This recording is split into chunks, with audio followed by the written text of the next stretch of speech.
18. His son Jehoshaphat became king in his place and strengthened himself against Israel. He stationed troops in every fortified city of Judah and set garrisons in the land of Judah and in the cities of Ephraim that his father Asa had captured. Now the Lord was with Jehoshaphat because he walked in the former ways of his father David.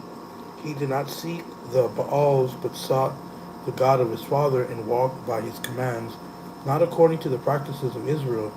So the Lord established the kingdom in his hand. Then all Judah brought him tribute, and he had riches and honor in abundance.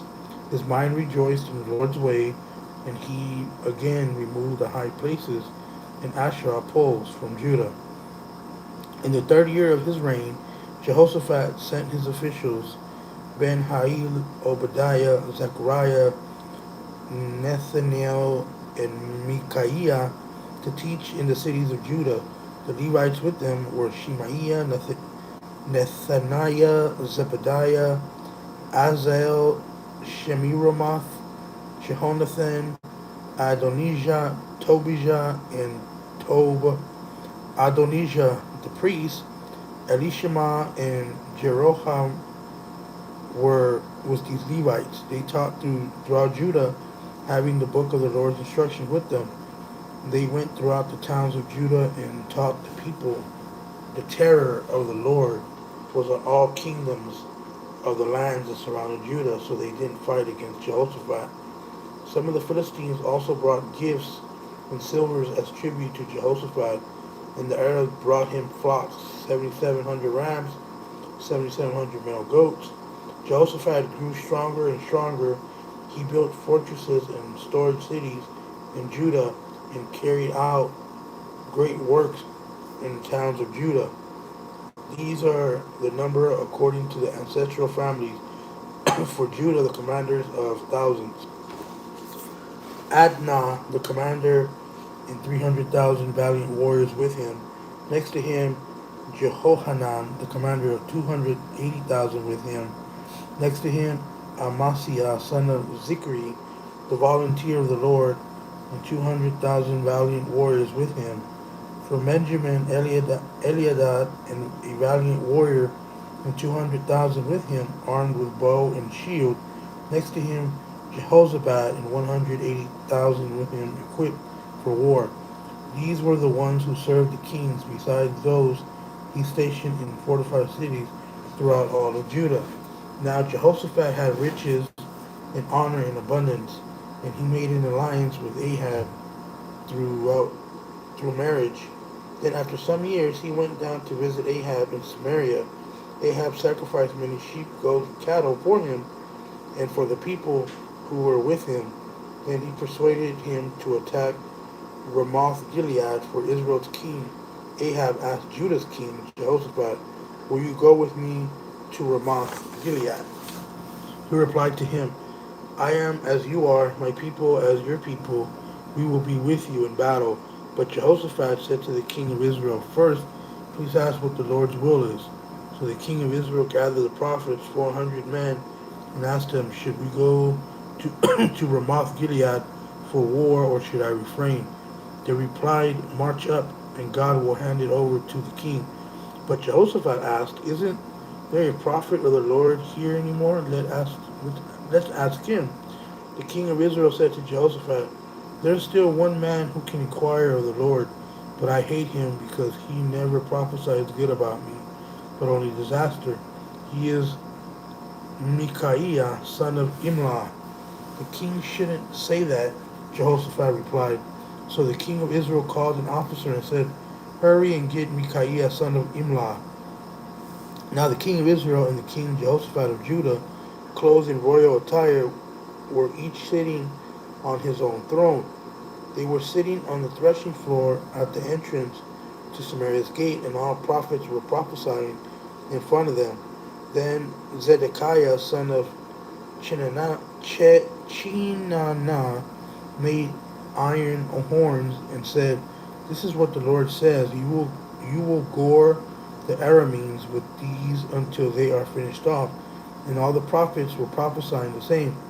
saying, "March up to Ramoth Gilead and succeed, for the Lord will hand it over to the king."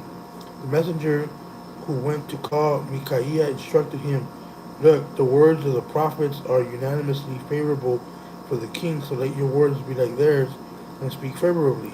But Micaiah said, "As the Lord lives, I will say whatever my God says." So he went to the king, and the king asked him, "Micaiah, should we go to Ramoth Gilead for war, or should I refrain?" Micaiah said, "March up and succeed, for they will be handed over to you."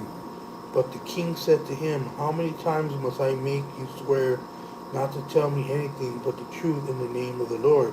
So Micaiah said, "I saw all Israel scattered on the hills, like sheep without a shepherd, and the Lord said, they have no master, let each return home in peace."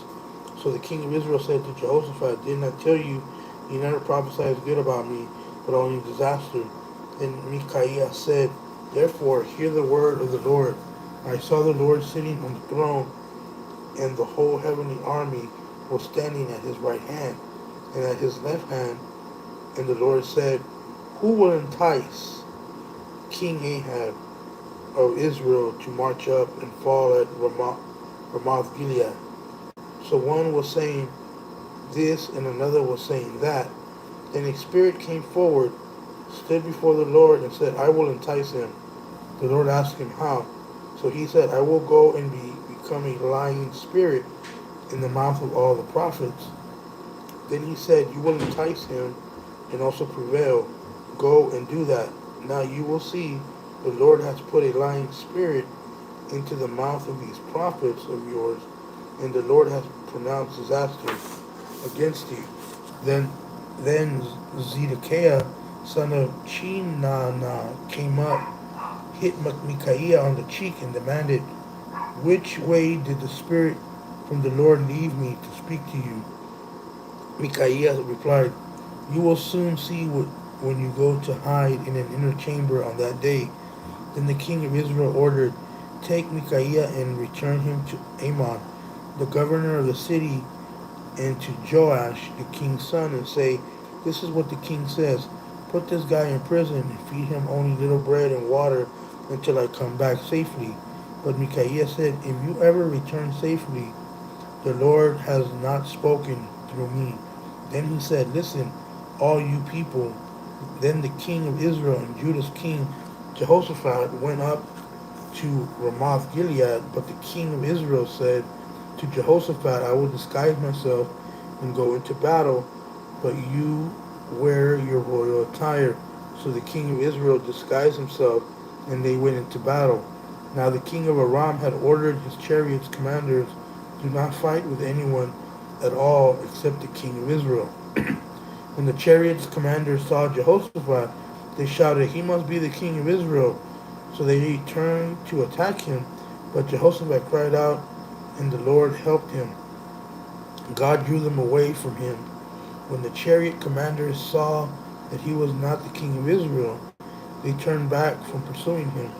But a man drew his bow without taking a special aim and struck the king of Israel through the joints of his armor. So he said to the charioteer, "Turn around and take me out of the battle, for I am badly wounded." The battle raged throughout the day, and the king of Israel propped himself up in his chariot facing the Arameans until evening. Then he died at sunset.